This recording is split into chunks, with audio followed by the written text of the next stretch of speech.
We want to welcome everybody live to Iowa Postgame with Coach Gary Close. A bit of a delayed postgame for a couple of different reasons. Gary, one, I wanted to be fair to you. I knew your Eagles were playing this evening, and I know you just got done watching. I think they won, right? I mean, they were ahead by 10 when I last checked. Did they pull it out?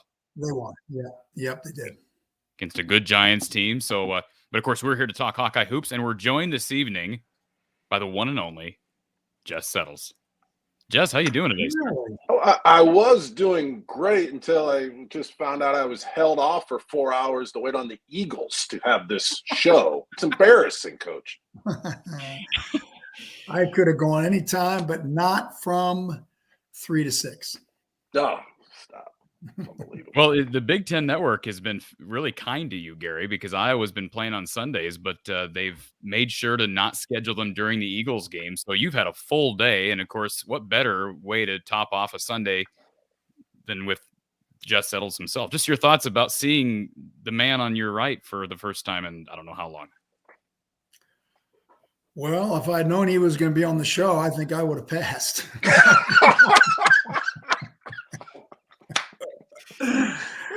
No, it's good to see the big fella. Good to see you, Coach. Always great to see you. One of my all-time favorites. Jess, this is just like perfect. I mean, it's just almost music to my ears, seeing your music to my eyes, seeing you here, because what better time to see you than after a RUTGERS game? You know, I think of Jess Settles as being kind of a grounded out physical guy. And that's kind of what you built your game on.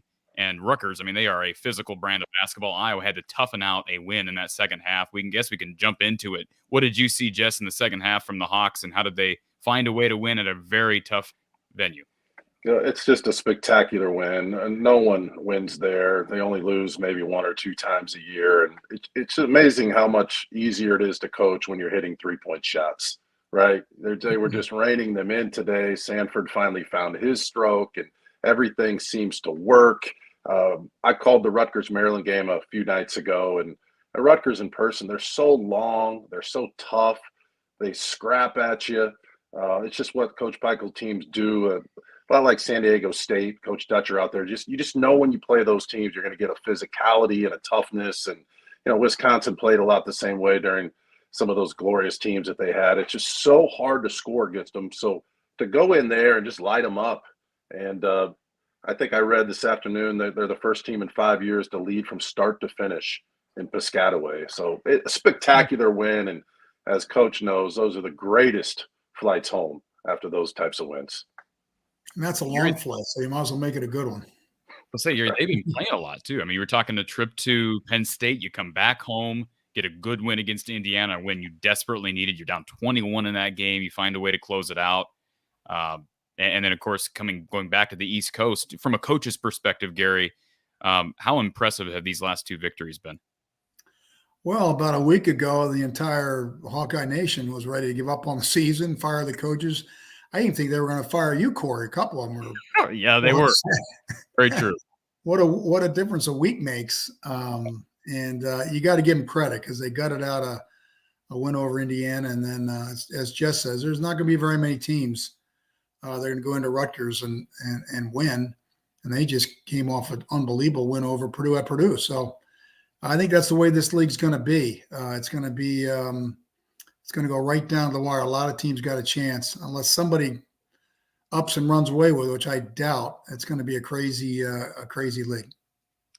And let's just take a moment, gentlemen, to acknowledge Peyton Sandfort, because I don't know how many shows. There goes Jess. I don't know what's going on. We'll get him back in a second, hopefully. But Gary, show after show after show, you and I came on here, and I asked you the same question every show. And I didn't know if we'd ever really get a response. But my question to you, time and time and time again, is what do you do with Peyton Sandfort? His shooting struggles, we know it was well documented. He started 0 for 20 in Big Ten play. You'd said you'd never seen that before at this level. he comes out today. And I mean, look at his stat line here, Gary, 22 points on just 8 attempts from the field. That's an incredible stat in and of itself. We talked about shot selection being a problem. He was selective today, added 5 boards. How big was he in that second half when the shots weren't going? They don't win without him. He was terrific, and you got to give Coach McCaffrey kudos for hanging with them.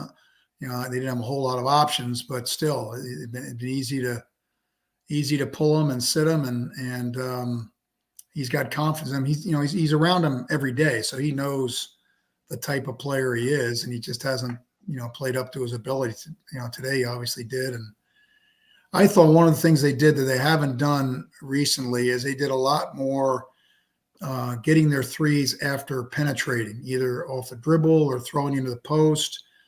Connor McCaffrey made a couple great extra passes that got Peyton wide open threes. I thought they did a lot better job of shot selection. I thought their threes were much more cleaner, and I think that's part of the reason why they shot a better percentage. And Jess, we were just while you were off playing hooky there for a few minutes, we were talking about Peyton Sandfort and just the selective nature of his shot making in this game. Just 8 field goal attempts for a guy who, Gary and I have agreed on this in the past. He has struggled, I think, with shot selection. He did not struggle today, and of course, when they go down, shots look a lot better, Jess. But just your thoughts on what we saw from Peyton. Well, just so happy for him. It was such a long time. He's been struggling, to say the least. It's been incredible, and he's improved looks. I used to, live in the gym with close, and we had many late night sessions, and with Des Flood, shooting instructor at Coach Close, learned a little bit from and admired. And I thought, I said in a game a couple weeks ago, I just thought his father was a little messed up, and he's kind of shoving shooting it a little too quickly, and it just fundamentally needed a little bit of work. So I haven't broken down the shot from today. He obviously must have been a little more patient, a little better selection, and sometimes they just fall for you. But it's Uh-oh. Man, what's going on with Jess's? He's got to pay his internet bill. He's always looking for handouts. Oh my goodness. Well, one of those nights. We'll get back to Jess. He's making me look pretty good right now, Gary. Some of me too. Tech issues. He's making most of us look pretty good. So let's try to get him back again. Jess, you got to pay your internet bill, as Gary said. Hey, my apologies. I don't know what's happening here. You got to pay your internet bill. I don't know what's going. I don't know what's going on with these satellites in Iowa tonight. Anyway, it was great to see him break out, and also Rabracha's been sensational lately. Oh boy! And you look at his transformation just in the last few weeks, and I watched him against Duke, and sometimes as a player, you don't play well in a big game, and you're so down on yourself, and he just wasn't tough enough in that game, and he missed a lot around the rim, but he's come back and just turned into kind of a junkyard dog. He's a 2010 guy now. Yeah, it's amazing. I'm not sure. I know they were hoping for 10 and 5, but a 2010 guy, pump fakes and toughness, and he's talking to the crowd. He's been great the last couple weeks. Yeah, he has. And he's been terrific, night in and night out. He gets some good inside players. That kid from Indiana's got size and strength, and the guy from Rutgers, long and athletic. All you do is lift your eyelid, and that guy will go to the roof. I mean, man, oh man, he's a jumping jack. So amazing. Fundamentally, he's gotten a lot better. His footwork, you can tell he's gotten a lot more confident, and it's huge. All right, we got some people that want to talk, probably to Jess, but I'm sure to Coach Close, and I'll just enjoy the show. No problem with that. Let's get to our first caller who's been on hold here. Thank you for calling from the Hawkeye of the Storm. Who's on the line? Hey, Corey. Chris Murray. All right. That one got disconnected. Let's try Doug. Doug, welcome to the show, Doug. Yeah, thank you for having me. It's great to talk to the second best player out of Winfield Mount Union after Clay Edwards. Wait, I'm not even sure he's second. I was just joking with you, Jess. It really is an honor to talk to you, Jess. Because of Patrick's issue, I really wanted to share something with you, Jess. Back in '93 in October, I suffer from PTSD, generalized anxiety disorder, and a borderline personality disorder. I was 10 years old back in like November of '93, and that would have been your freshman year of Iowa. And you guys really helped a lot. They took me down to the hospital and ran tests, and we got to go to the Black and Gold Blowout. And I got a media guide. I only had 2 books in my room, and one was the Iowa Media Guide. So if anyone asks, well, how does he memorize the media guide? When you only have 2 books in your room, you memorize the media guide. But I just, I still remember every player on that team. Jess South, 6'7", 220, freshman from Winfield, Mount Union. 14 was Chris Kingsbury, 6'5", 215 out of Hamilton, Ohio. And you guys were my heroes and really helped me through some dark times, just having someone to look up to. And again, I just really wanted to say thanks a lot to you guys, because you made a lot of horrible winter nights in Iowa better. Oh, thanks, Doug. That's I nice really of you. appreciate it. I really appreciate it. It's without any pro teams in the state, it's a big deal, and we obviously the kids who grow up in Iowa and just are blessed to be able to play there don't ever take it for granted.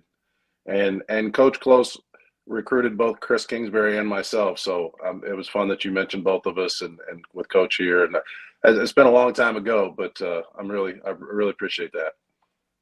Well, at basketball camp, you and Chris always seemed to be the odd couple. You talk about each other and stuff like that. So I think you roomed with him or something. But yeah, I got to go to basketball camp a few times with you guys, and like I said, you guys, I didn't have a pro team. You guys were it, and I think if Jess, you didn't have your back issues, you did try to go in '96.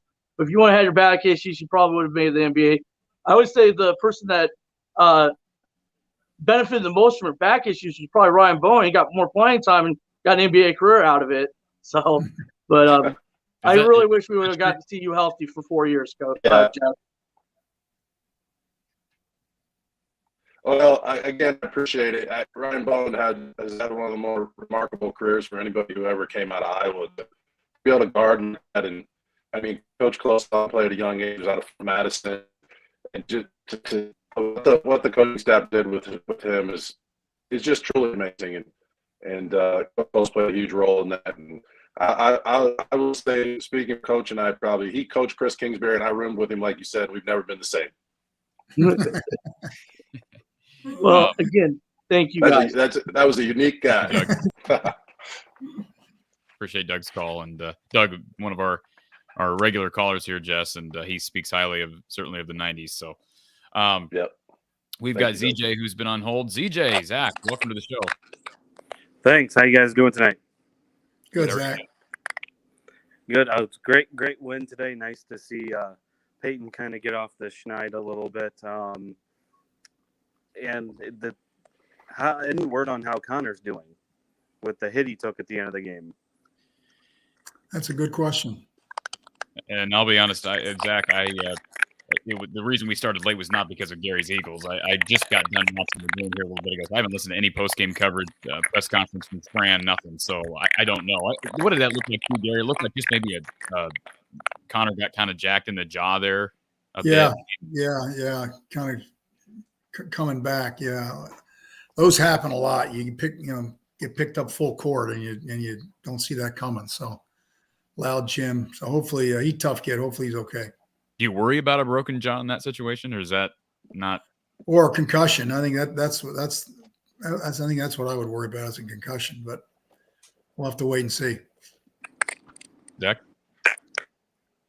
Last question. I'll let everyone go for the night. Coach Close. I remember back in the game in '88-'89 against North Carolina. Whose idea was it for Rory Marble to take the last free throws instead of Horton, who got fouled? Bruce Pearl.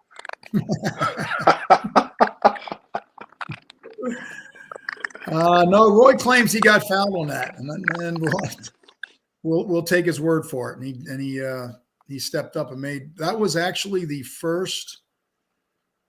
We were the first team that non-conference team that won in the Dean Dome in the history of that arena. It was a relatively new arena, and we were the first one to knock them off. So that was a big win. Awesome. Great show, Corey. Everybody hit the like button. Coach Close, you might have seen me at the game the other night. I was actually the one singing the national anthem for it. It's always a fun time down at Carver, but Oh, okay. y'all have a great night. Thank you, Zach. Yeah, he did a good job. Well, he who knows if he's telling the truth, Gary? He could just be saying that. We don't have any way to validate. Yeah, well, people don't lie. Oh, of course not. Okay, so I do want to before we get to any more calls, and we do have a couple of people here waiting. I do want to talk about kind of the how this game transpired, Gary, because Iowa jumping out to a quick lead, and as you and I both know, Iowa has had a bugaboo recently of getting down early. Of course, against Indiana, of course, Penn State, digging themselves 20-point leads. And 19, I think it was 19 against Penn State, 21 against Indiana. Came back in both of those games. Boy, that has to drain you getting down early and then fighting the whole way back. And Rutgers experienced that today. Did you see something different in the first 5 minutes? Certainly, you'd have to think there was an emphasis from Fran this week in practice, getting off to a quick start.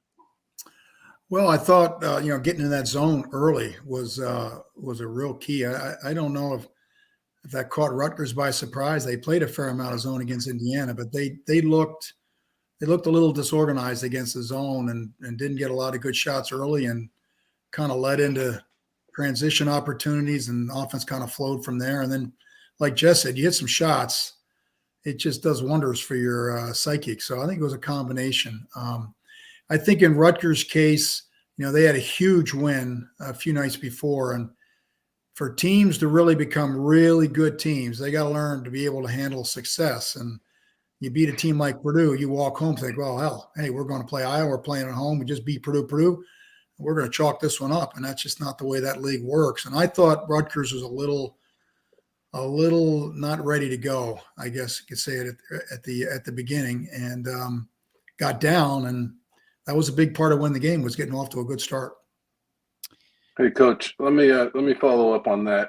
Why don't more teams play zone?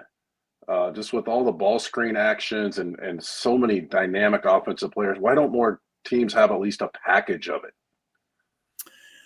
I think primarily because of the 3-point shot. I think I know we're just scared to death of giving open threes up, but I think there's obviously times where it can be effective. Some teams are just flat out all man, and they're not going to change come anything. That's just what they believe in. Some other teams like Fran, he's been known to change defenses a little bit, not as much last couple of years as he's done in the past, but I think he's had to go to it because of just a lack of depth and to keep people fresh, to keep people out of foul trouble. And today it really worked. I mean, I thought Rutgers never really got into the flow, and I think it was a big part of them winning. And that could have been maybe a little bit hard on them the other night, Jess. I mean, I didn't think their defense was very good at any point in that Indiana game, but obviously shot the ball really well in that second half. Maybe that zone, Gary, was a bit more effective late than I gave it credit for. Is that fair to say? I don't know if you got a chance to watch that game back at all.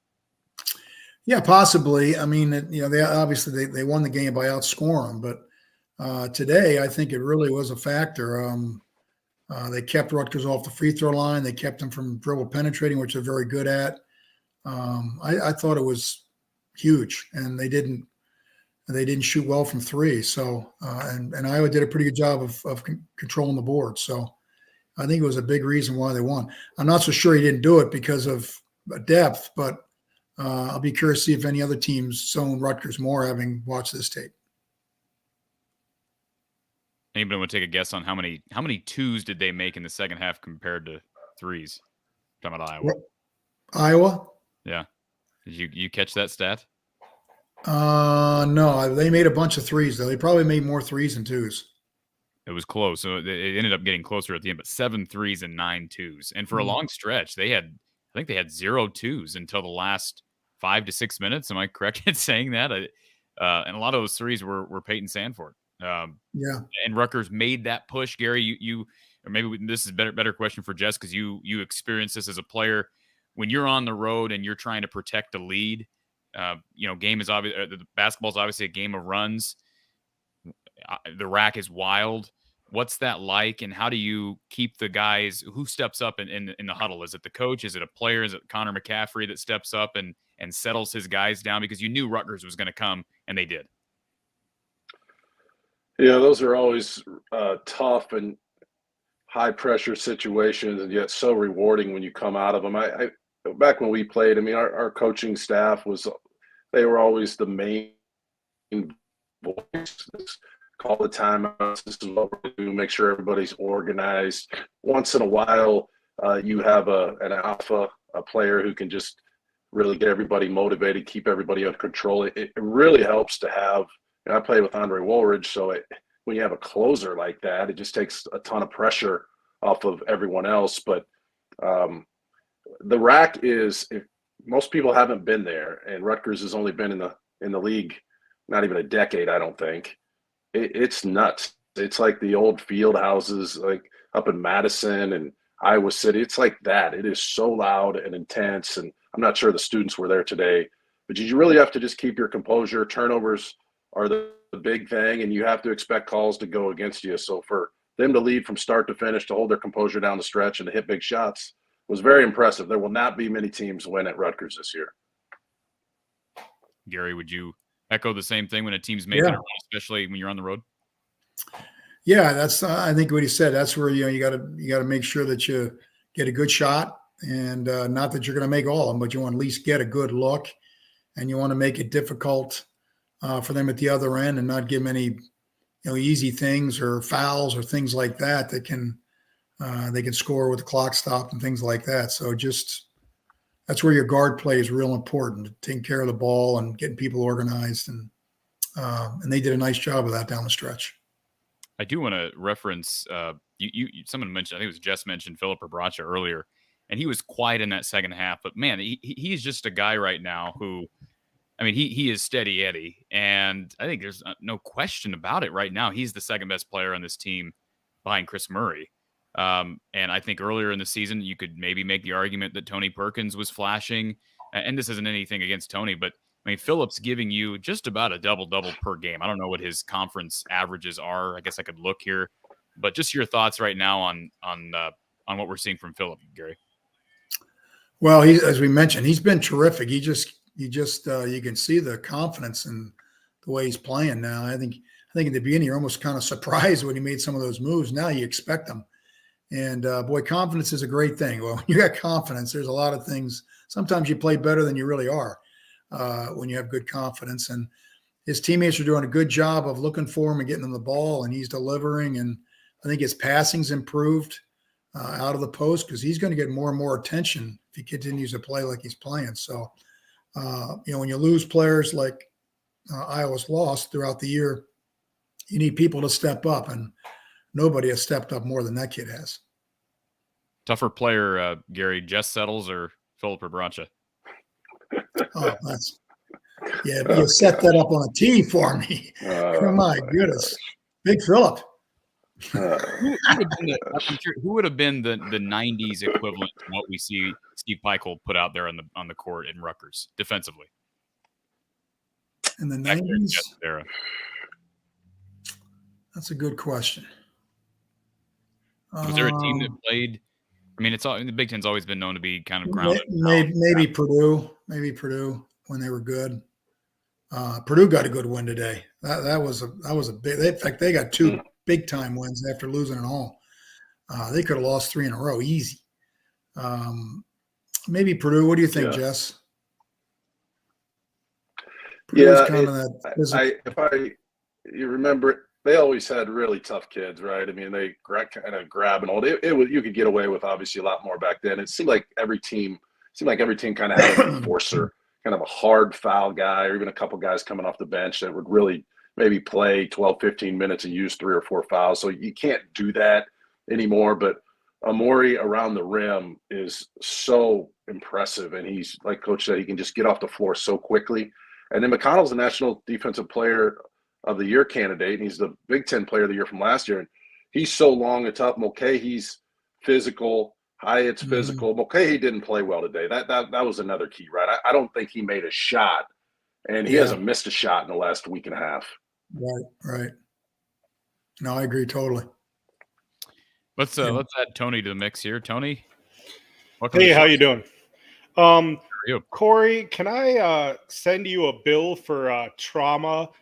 First, we have Coach Close, who ended the high school career of me when I was in high school. And then you have Jess. Then hold on. Then my childhood, I went to Fort Madison Aquinas, and Jess Settles now knows that. So now you add Jess Settles, who ruins all my high school, my high school team that I look up to as a kid, and Winfield Mount Union every year against Fort Madison Aquinas.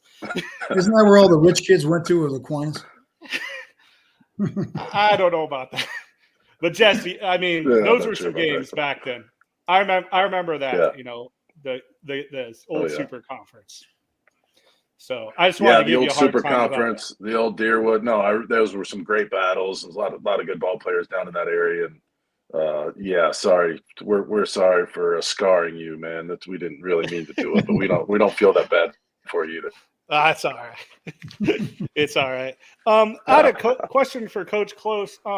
I've always wondered this because I watch a lot of college basketball. I'm like, why do teams sometimes take a timeout after it seems they make a basket and they might get on a run? Like Rutgers took that timeout with 3 minutes left in the second half. They make that basket, and then the coach calls a timeout right away. It seems like that might seem counterproductive in my eyes because, then you can get this press set up. You got a basket, you got the forward momentum. You're trying to – what is the thought process there?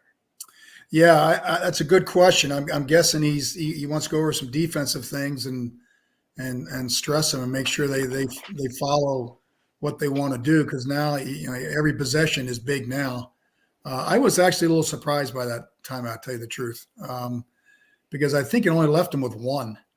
Yeah, and you might need some more coming down the stretch. So there must have been something that he felt was real important. There's something that he saw they had to get across that he didn't want to risk going any longer, which, a bad stretch there, and the game's over. So they were down to where every possession was important.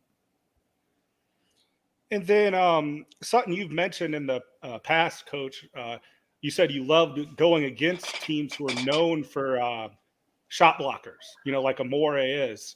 Phillip drew 6 fouls and only got 2 blocks against him. It's amazing how many. First off, it's amazing how many people love block shots. I mean, it's a ooh and ah, and coaches all the way down to fans. And boy, if you can find somebody that leaves their feet as much as that big kid did today, you can just eat them up. And he did. He did a great job of shot faking and getting guys off their feet and making them pay for it, which is huge because it obviously helps your team. It gets the other team in foul trouble, gets individuals in foul trouble, gets the team closer to the penalty. There's all kinds of positives. We always wanted to be last in the league in block shots because we didn't want to leave our feet. So there's nothing better at times. But, boy, if you find somebody that really loves the block shots, you can take advantage of them. Seems like we got 4 quad 1 wins now, if we're looking at building our resume. Yeah. Corey's in charge of that. If you're paying attention to that, I really don't, it's in January. Someone tweeted it out. That's all. Yeah. Well, who tweeted it out? It was guy Bracket Predict. I don't want to take away from the show, but yeah. And sure. No, I mean, you're probably right? Iowa State, Indiana, Rutgers, and who's the other quad 4? Seton Hall. That's a quad. Quad because one. It's quad because one. Because the away they weighed it because it was an away game, and Clemson is actually 2 spots away from being a quad 1 because it was neutral.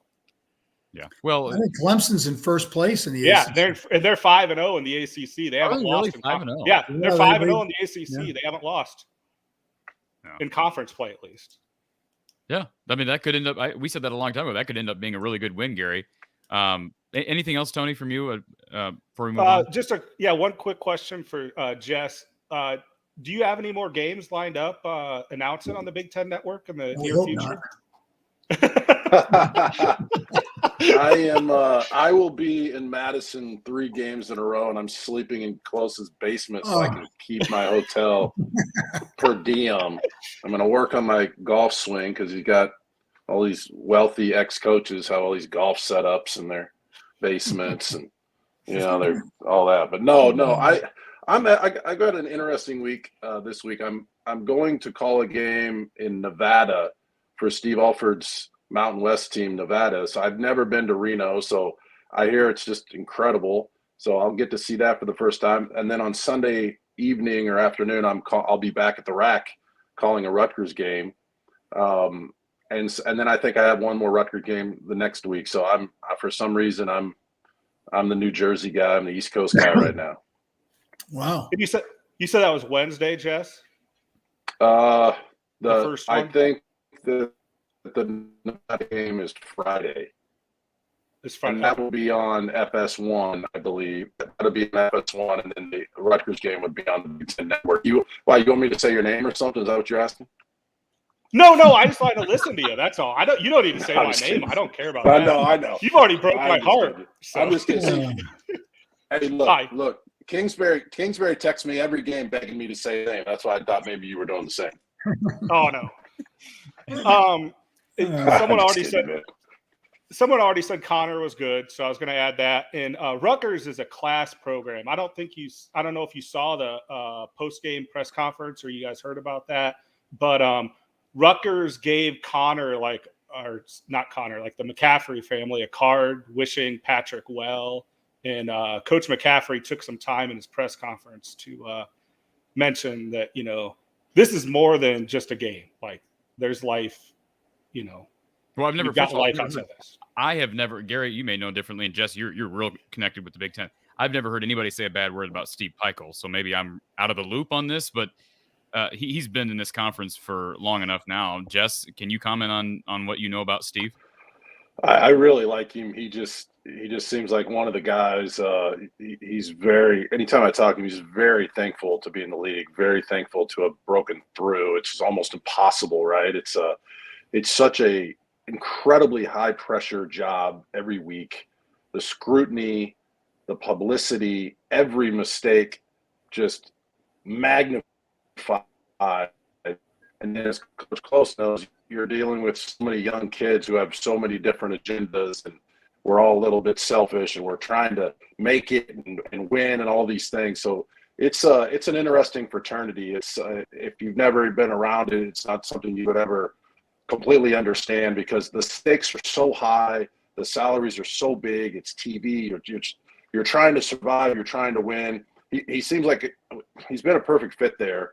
And he just kind of figured out when he came into the league that if you rebound and defend and don't turn the ball over, a lot of nights the other team will lose to you. And it's been a huge success for him, Gary. He just seems like he's been the perfect fit there. Yeah, I agree totally. I don't know him. He got in the league after I got out, but I've been impressed with how hard his team plays. He's getting more and more talent in there.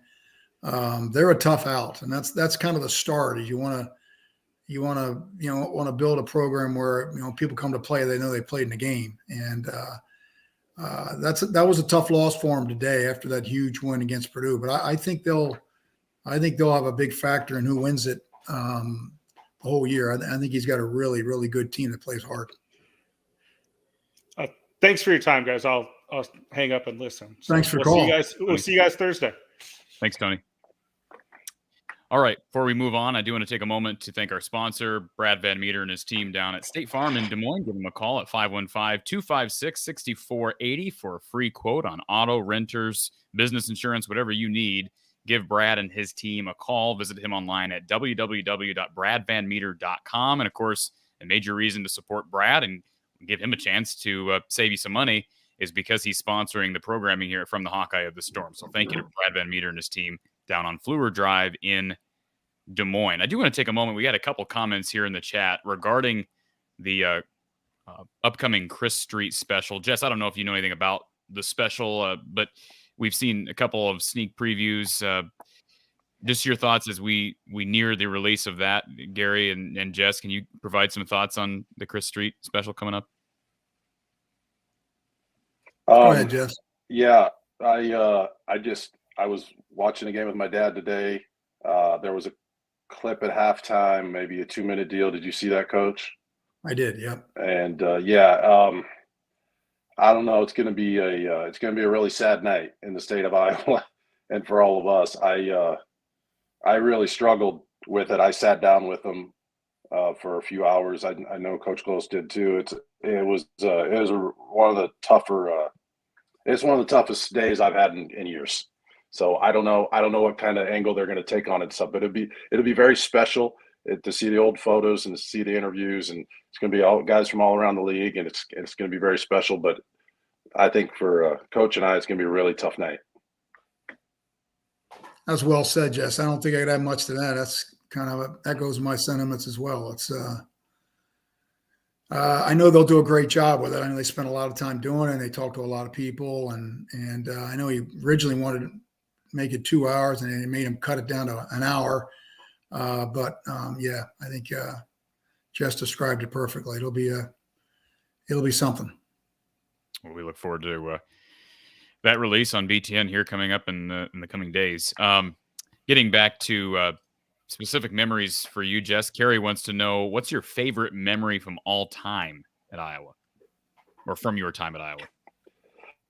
Well, I'll tell you, I've told this story many times. The thing that always comes to my mind first was you know how in high school your mom does your laundry for you, and you have the home whites and the away reds. I played at Winfield, and everybody's been through this. And back in the day, we'd be a different number. It'd be like 44 at home and 45 on the road. And then you'd come, and by the kind of midway through the season, your white jersey was kind of pink, and they got mixed in together. And you know, you were always dealing with uniform issues, right? Every parent knows their kid has gotten on the bus and gone to a game and called, "I forgot my uniform, Mom. Can you bring it?" Just all that stuff. But when my freshman year at the University of Iowa, I came in for the black and gold blowout, and I wasn't even thinking about it. I was so nervous. I could hardly breathe. I literally could hardly breathe. And I think a lot of freshmen go through that. And I come around the corner, I'm in the locker room, and there is this the most beautiful gold jersey I've ever seen in my life. And it's it's pressed and folded, sitting there waiting for me. And at that time, the Chris Street, his locker was across from mine, directly across, and they left it there, as you remember, for a year, my freshman year. So that was my I made it moment, and that was my best memory. Like, that was me and my dad, and being recruited by Coach Close from 5-star camp, and I made it. And that was my best. That's the thing that comes to my mind every time. I was a Hawkeye, and I made it. And after that, I didn't know if I'd be any good. But that's the one that comes to my mind, Coach, the most, more than anyone else. Nice. Yeah. Gary, do you have a favorite memory of Jess? Well, I always tell a story talking about first things that come to mind. Jess mentioned the 5-star camp, and recruiting has changed an awful lot. You know, back then there was very little AAU basketball. Hard to believe, but there really wasn't. Most kids, went to camps. And 5-star was the camp back in Pennsylvania. It was outdoors in July, hot and humid, on concrete. And I was there. I went there every year to, check things out. And it was getting close to lunch, and I was going to head out. And I looked at the schedule, and there was a young Iowa team playing. I said, I'll just go watch that instead. And Jess was in that game, and I think he dove on the concrete like 3 or 4 times for loose balls. His knees are all skinned up, blood coming everywhere. I said, God, that guy's either a player or an idiot. I gotta look up his name. So I looked up his name, Jess Settles, and I think it was your dad or mom. Maybe your mom was there. Mom. And at any rate, that's when we first got involved. Recruiting was just the toughness he showed and how hard he played, and the more you watched him, the more it was a no-brainer. And he made it difficult. He had to go take his visits and stretch it all out and make us sweat a little bit. But I knew in the end he was going to come, so he didn't really make me sweat that much. So I'm at the 5-star camp, and like Coach said, it might be 105 out, and it's kind of this. It's not the smooth blacktop. It's got the little the little cracks in it. And I remember seeing Coach Close for the first time, and you had the Tom Cruise sunglasses on, right? You remember those, kind of, right? And then Sure. you had the coaching shirt, but it was the real Hawkeye. It was a hawk, like the bird, right? You remember those? And you had your patented tan golf shorts on. And I remember seeing Coach kind of come around the corner. And when I saw him come around the corner, the first loose ball in his area, I just went Superman and dove for it, even though I had no chance of getting it, so that he would say, "Hey, this kid wants to play hard and be a Hawkeye." And that's how we started right there. And that was, what's that been, Coach? That's been, man, that's been 35 years ago. That's a long time. We've had a blast ever since. Yep. I think Lemansky for the super chat. He says, "Thanks for playing through all the injuries as a Hawkeye, as only an Iowa farm boy could. We remember Jess." So Lemansky, appreciate that. And Clint wants to know, can Gary, Jess, and Andre Woolridge get to Iowa City and teach our guards how to score in the paint? And I see some frustration from some people. I mean, obviously, overwhelming optimism after second straight win, and a win at the rack is always tough to come by. But Clint brings up guard play. Brandon brings up Perkins, Ulis, Bowen. What's the answer? Bob says, I've been disappointed with Ulis. He was better today, except for the 4 turnovers. You and I have talked, but Jess, do you have obviously guard play wins in March, right? That's what we always hear. What does Iowa do right now? Because they're not getting a ton out of those 3 guys. Yeah, I think Coach Close would see this much more than I would, so his answer would probably be more in depth. The only thing that comes to my mind is, we obviously lost Keegan, who's just sensational and doing well in the NBA, but Bohannon was such a floor stretcher, and he hit him so deep. In the scouting report, it would make you come out another yard than what you're used to. And I always felt like Perkins could excel being able to turn the corner when he had just a little bit more space. I really like his game. He's not shooting it as well this year as I thought he would. So you drop on him. And I think even the 3 that he hit today, they went under the screen on him because that's what the scouting report says. And he stepped back and hit it, but it hasn't been consistent. So I just don't think he has that little step to turn and do damage like he's been capable of. But if he needs to play better, and he's capable of it. As far as the other backcourt players, Coach, I don't know. What are you? That's just me from the cheap seats. Yeah. I don't know. No, I think that's a good point. I think the other thing with Bohannon was he never turned the ball over. I mean, hardly ever. And like you said, was a threat. And I think the other thing we mentioned, it's one thing to be a role player. It's another thing to be the next step up. And that's a big step that a lot of players don't ever make. I mean, you assume that's going to happen, but it doesn't necessarily happen. And all 3 of those guys are trying to do that to some extent. Tony probably the most because he's played the most. But they're a work in progress. And a lot of their success is going to be based on how much better these guys get over the course of the next 6 to 8 weeks. They've got to improve. There's no doubt about it. And they're not the only ones, but they've been inconsistent and they've been a little loose with the ball of late. So it's a work in progress, and hopefully they'll get better. Ulis just struggles. I mean, you could just tell I know he made a couple 3s today. One kind of rattled in. I cringe when I see him shoot. It reminds me of watching Joe Toussaint shoot, because Joe had some quickness that you just can't teach. But when guys sag off you that much, Gary, Connor has found a solution to that issue because he's making 3s now. How can a guy like, I know maybe this is a dumb question, but how can Aaron Ulis become a better shooter? Because obviously Connor found something that caused him to become a threat from behind the arc that Aaron's struggling with right now. Yeah. Well, I think he's got to keep working at it. And, like anything, with hard work will come confidence, and he's got to see some go down. It's like I said, you can tell he's not playing with a lot of confidence. I think he's playing somewhat cautiously, and he's not sure when he should shoot it or not shoot it. And that's going to take some time and hard work. And it's what all players go through in maturing from, spot players to playing more. Let's just clean his office up. He's back. Everything okay there? So at least his internet hasn't failed us completely, Gary. But I do want to bring up Chris because we've talked about these different guys. We've talked about Phillip. We've talked about Peyton Sandfort. But Chris Murray comes in here and logs a cool 17-7. And let me just read you his stat lines since he was out with an injury. All right. So he comes back, jumps right back into Big Ten play.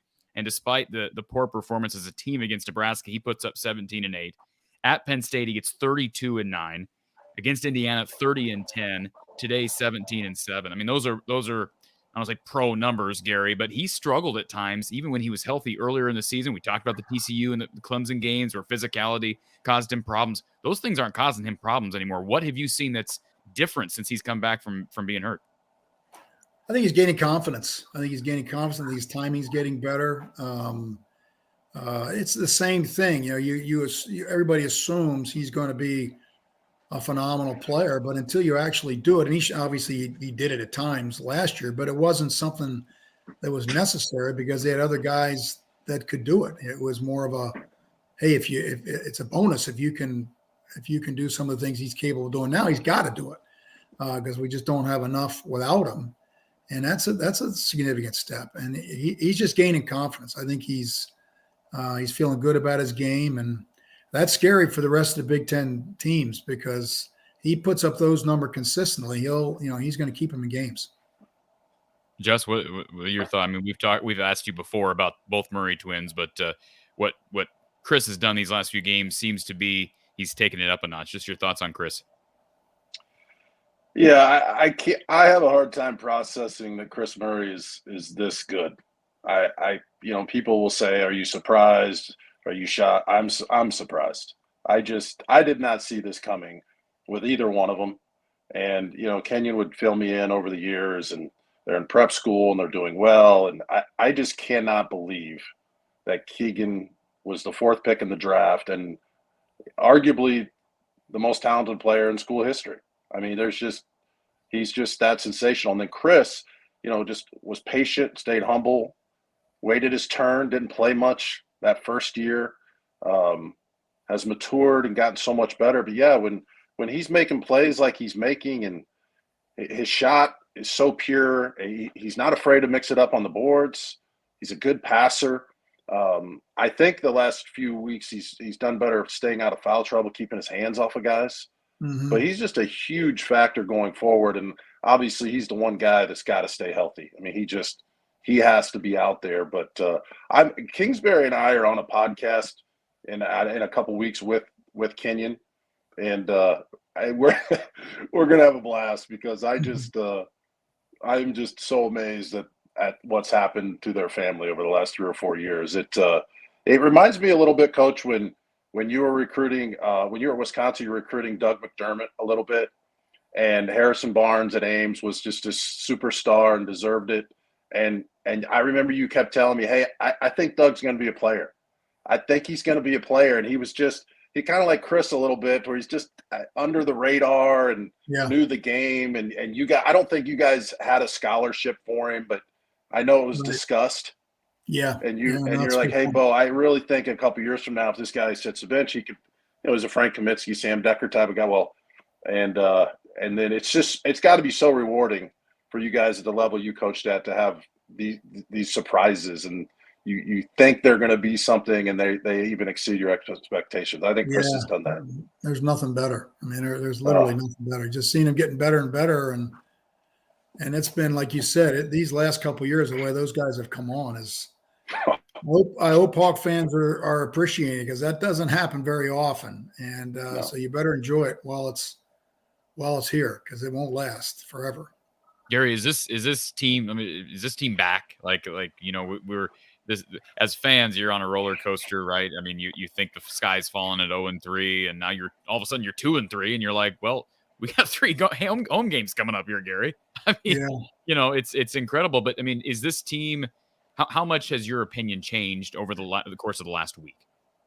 Well, we talked about it, Corey. I want to reserve judgment till I could see them have their whole team out there and practice and play. And they just were so disjointed because guys were hurt, and then you have Christmas break, and then you have finals, and I can guarantee they had very few practices, and certainly didn't have practices with Connor and Chris for a fair amount of time. So until we saw them get a chance to practice and play for an extended period of time, you really didn't know how good they can be. Their margin of error is very slim. As Jess mentioned, if they get any injuries, they're in trouble. They get any foul trouble, they're in trouble. So they're going to have to play smart and well, and get some breaks in terms of injuries. But if they can do that and keep improving, then they've got a chance to, keep being competitive and win some games. The league is a bear. There's so much parity in the league right now. I think Purdue is really the only exception of a team that might just run away with it, and I'm not sure they will.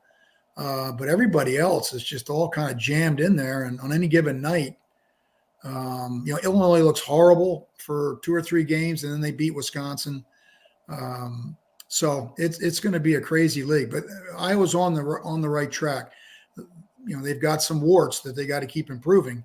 But every team you probably can say the same thing for. So the ones that improve the most will probably be the ones that will finish higher in the standings at the end.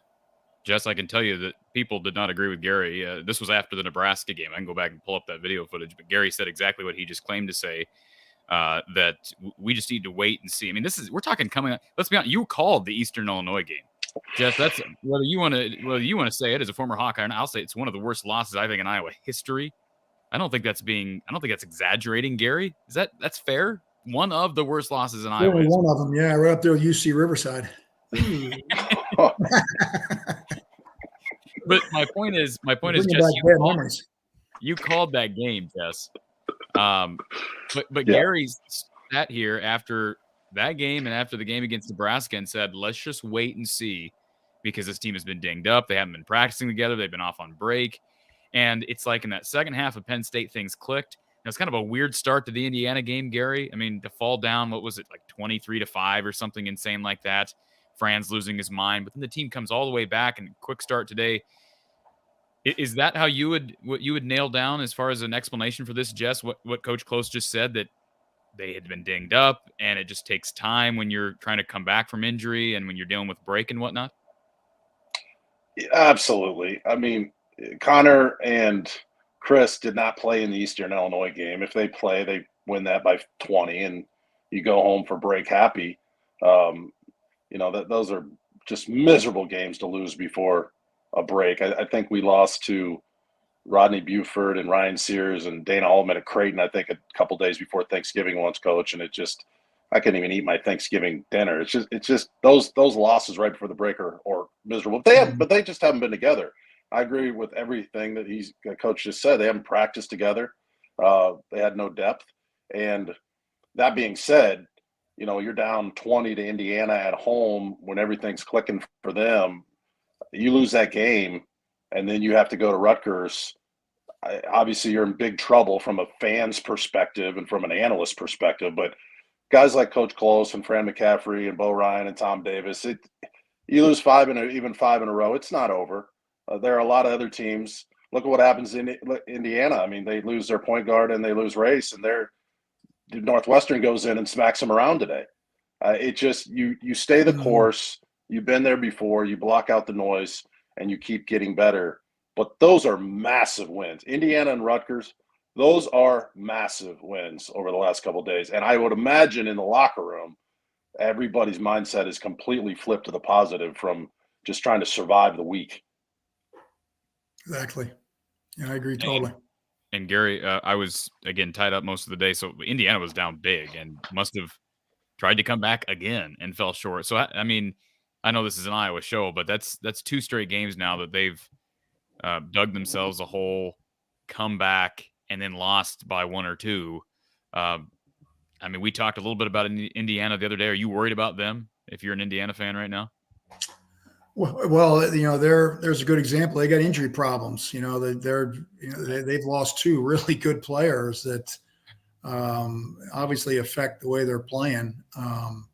And I think the teams that can handle both success and adversity the best are because you're gonna get knocked. I mean, the league is so close from a parity standpoint. You're going to get beat, And then so your ability to respond to that and not get into long losing streaks is going to be really important. So I think losing to Iowa was a tough one for them. I think you lose a real good player, and they go home. They go, oh, well, we're home. We got Northwestern. We just this should be a win, and that's you're on your way to getting beat. That's not the way. Not that they did, but if that's the way you're looking at it, Northwestern is good.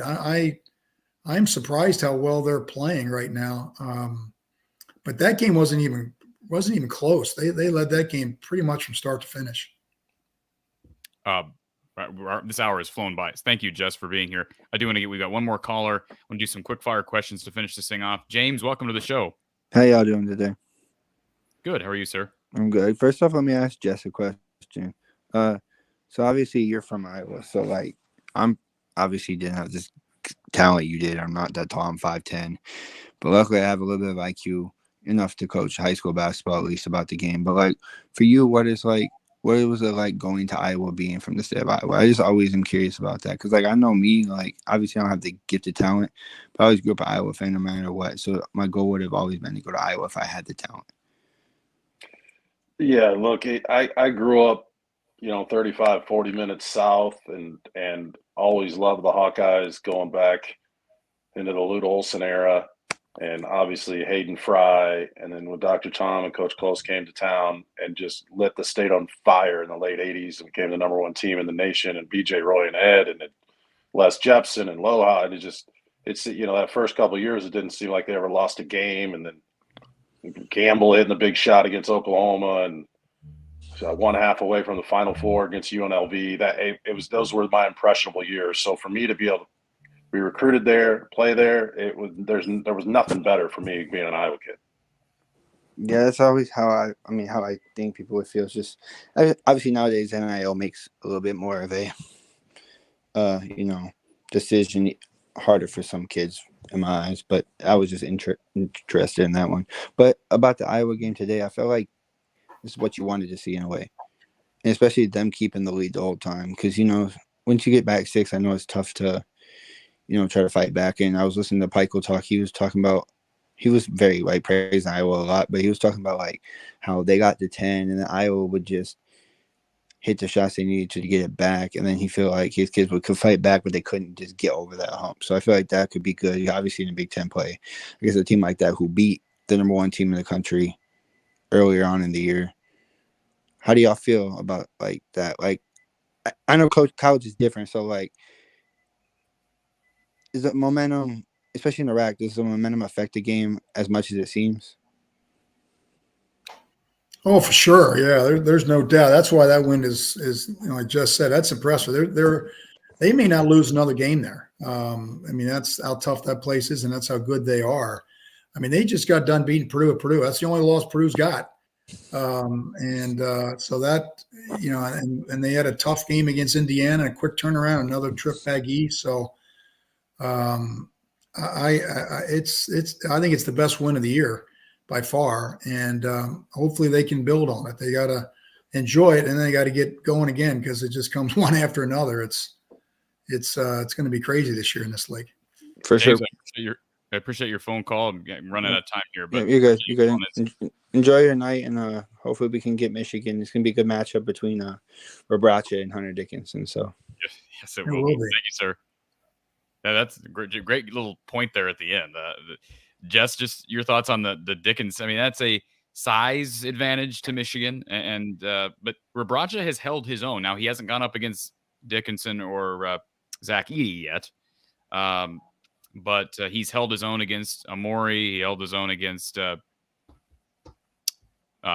Trace Jackson Davis the other night. Just your thoughts on the Dickinson Rebraca matchup upcoming. I'm really excited to see it, and I know Rebraca is ready to go and ready to battle, and he's got so much confidence right now. Dickinson has some nights where he can drop 30 on you. He'll hit a couple threes, he'll step out, hit a 15-footer, and then he's been a little inconsistent, but that's usually the case with a true center. You're just not going to always be hitting shots and things like that. But that's really going to be the matchup that everybody's looking at. Another golden opportunity. I don't know if I have not seen Dickinson play in person. I've never stood by him, But I've stood by Zach Edey, and it's kind of takes your breath away how big that guy is. And for him to get this skill set now is, he's kind of hitting Kareem hook shots and some Bill Walton face up. He's really developed. So Rabracha, it's not easy. I mean, I don't know what they have him listed at, but Rabracha seems like about 6'7", and he's a true warrior. And I'm sure he's looking forward to this Michigan game. I think you'll see a lot of zone again too. I think the zone has worked. I'll be curious myself. I think they've come across something that's working now. Somebody might shoot him out of it, and so that's where you can negate some of his height advantage by zoning him up. So we'll have to wait and see. All right, we're gonna go quick fire here to finish things off. Again, appreciate you being here, Jess. Lemansky wants to know where does Andre Woolridge rank all time in your opinion? This is for Jess. At the University of Iowa? Sure, we'll go. Yes, as a Hawkeye. Yep. I mean, in the modern era, he's right there. I mean, I think most people go back to Ronnie Lester and say he's number one. And if it wasn't for the knee injury, they would have won a national championship. I think that's probably true. It's hard to beat BJ. I mean, he just had such a gear and so many huge wins. And then, you're going back to Johnson and downtown Freddie Brown and those type of guys. So he's right in that conversation. Would you say, Coach, led the league in his scoring and assists, was just a great player. Oh, yeah. His senior year, he was phenomenal. He should have been the Big Ten Player of the Year. Yeah. If Jess had played a little bit better, he probably would have gotten the Big Ten Player of the Year because we would have won the championship. So. But I think I only played 2 games. I think that's what makes it more remarkable. Confident and under control and willing to take big shots, and he's a terrific player. Little unorthodox. I remember, Jess, I don't know if you remember, I don't even remember what year, but we played Kentucky in the NCAA tournament with Rick Pitino, and they tried to press us, which Pitino did at the time. And Andre went through that press like a hot knife through butter. I mean, I think Pitino said he's never had anybody that caused him more problems with their pressure. We almost beat him. And I'm not so sure that's not the team that did go on and get to the Final Four, maybe even won it. And that's how good they were. They made the championship game, I believe. That was Ron Mercer's team. Yeah. And that was in Salt Lake, right? I believe that was in Salt Lake, and Andre went off. So. Yeah, exactly. Yep. And they tried pressing us, and it was we just clear everybody out and got the ball to Andre and let him go. And he was unbelievable that night. Almost single-handedly beat Kentucky. Louis says, how many seasons was Jess at Iowa? Seems like he was there until Jordan eight. Season. There was actually a couple hundred guys. A couple hundred guys now. There's year. Let's just that it was Evan Meyer and Danny Earl and I were the original 3, but that's not an exclusive club anymore. No, it isn't. Jesse says Jess was at Iowa so long he played for Lute Olson, George Raveling, Tom Davis, Steve Alford, and Todd Lickman. That's horrible. That is horrible. And Jason wants to know, Jess, have you ever done double duty like Robbie Hummel did today for Iowa? And then he did the Purdue game too? I didn't realize that. Have you ever done that, Jess? No, I got to get his agent. That's really what it comes down to. I got a lousy agent. I've been using Coach Close as my agent. It just hasn't been working out. She had a short little drive down the turnpike. Hey, so, I was on the turnpike the other day. It's like being in a real live game of Mario Kart. I mean, it's just they're coming at you, buddy. It's unbelievable. No, it's turnpike and you go by exit 4. That's my exit. That's where I lived, exit 4. Okay. That's where the Jersey, they always ask you where, what exit do you live on? And really? Yeah, I'm 4. Exit 4. So is he able to stay in your basement? I mean, that's the big question we haven't addressed. Of course. Yet. Is he able to stay in your basement? He'll stay, but he's going to pony up. He's making well into 6 figures with a Big Ten. I'm not letting him stay free. Listen. The mattress down in that spare bedroom, it's unbelievable. He's obviously not slept in it himself to prepare it for his guests. Number 1, but number 2.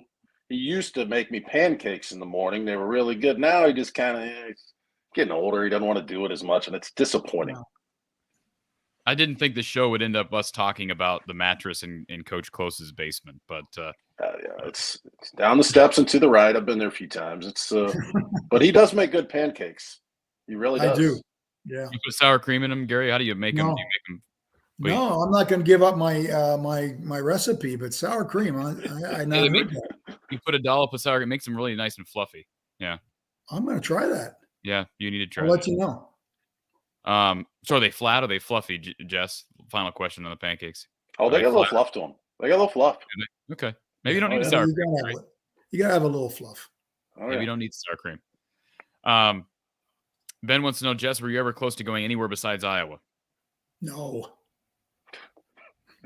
Well, look, these guys, I shouldn't say these guys. I should say the good doctor, Dr. Tom. Back in the day, he used to have this saying, which I didn't know he said it to a lot of guys. He would say, I just don't know if you're good enough to play here.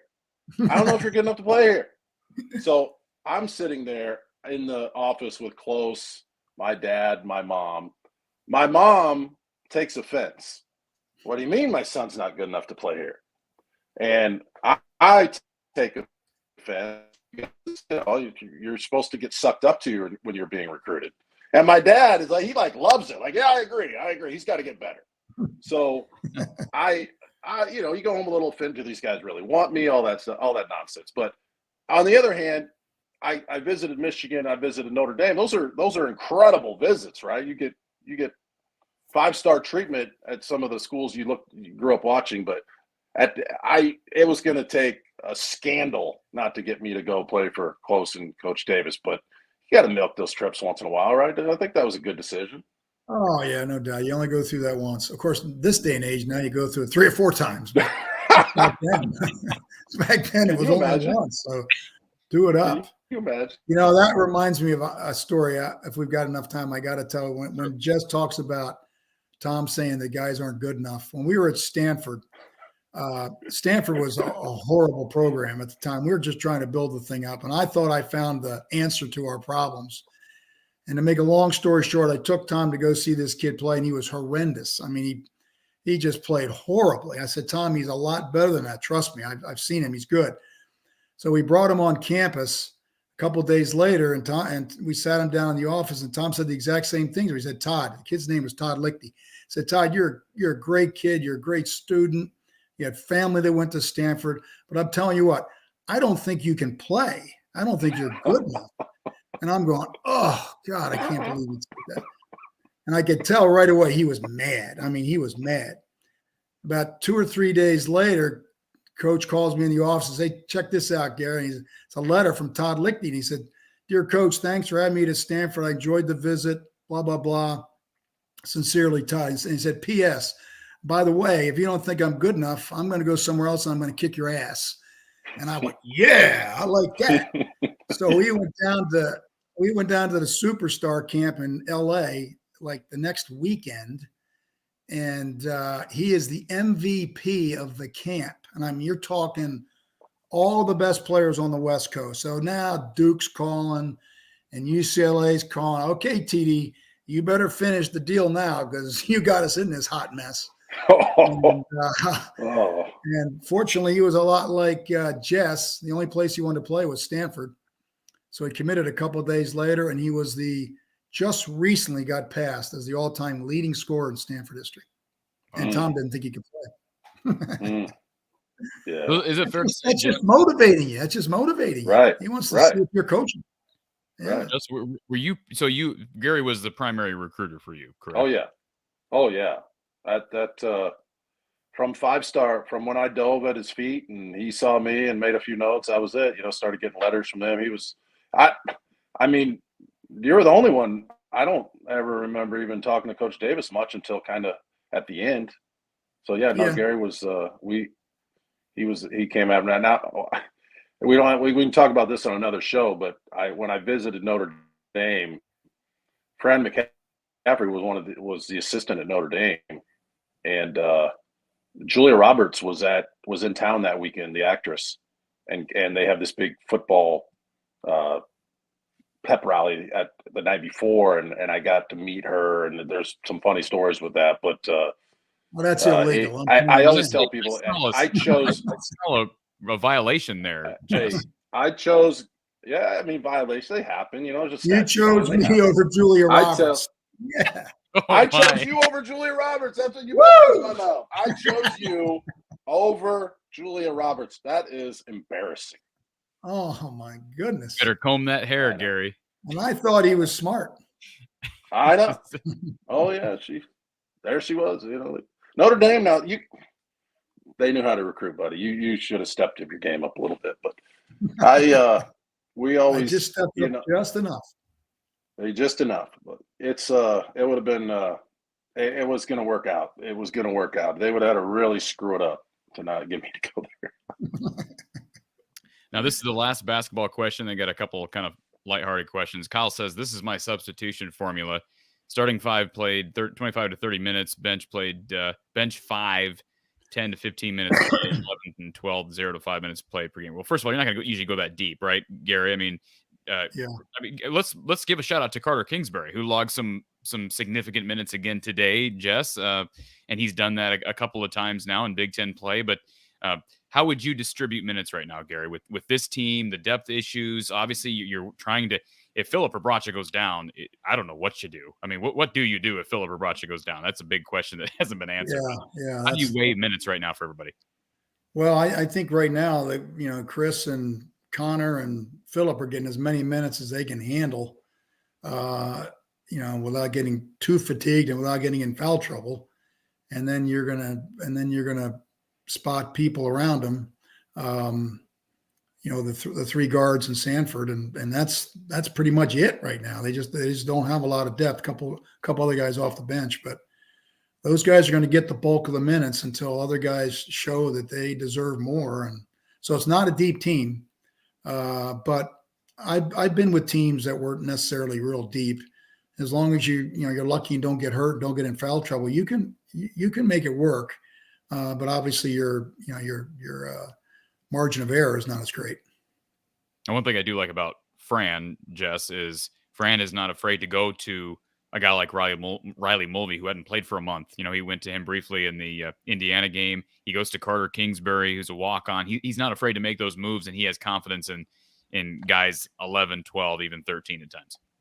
He really does, right? You better be ready. He'll put you in the game. And Kingsbury against Wisconsin, gosh, he was huge. Hit the big three, made the couple passes into Rebraca, set good screens, didn't turn it over, and then you don't play for a couple weeks, and then there you are, you show up in the lineup. So you're right. Obviously, if Rebraca went down, Connor would probably move to the 5, and the other two guys would move to the 5 and try to survive it. But the fun thing about Iowa over the last 4 or 5 years is they find a way to score no matter who's in the lineup. And in the league you've lost some of these Hall of Fame coaches over the last 4 or 5 years. You lost Bo Ryan, you lost John Beilein, and so there are some cracks in some of the foundations and of some of these elite defensive teams, and Iowa's just been able to exploit a lot of that. And even like Rutgers, as good as they are defensively, well, you gotta get Iowa stopped, and they don't. A lot of teams are set heavy, and Iowa can, they just can play off of each other. It's hard to scout them, and so next man up. It's pretty spectacular what they've been able to do this last week, especially as beat up as they are. I agree. And Dom, it's kind of a serious note. Coach or Jess, can you share a quick story? I know we've come to our time here, but can you share a quick story about Chris that sticks with you? Jess, how about you? You think of something?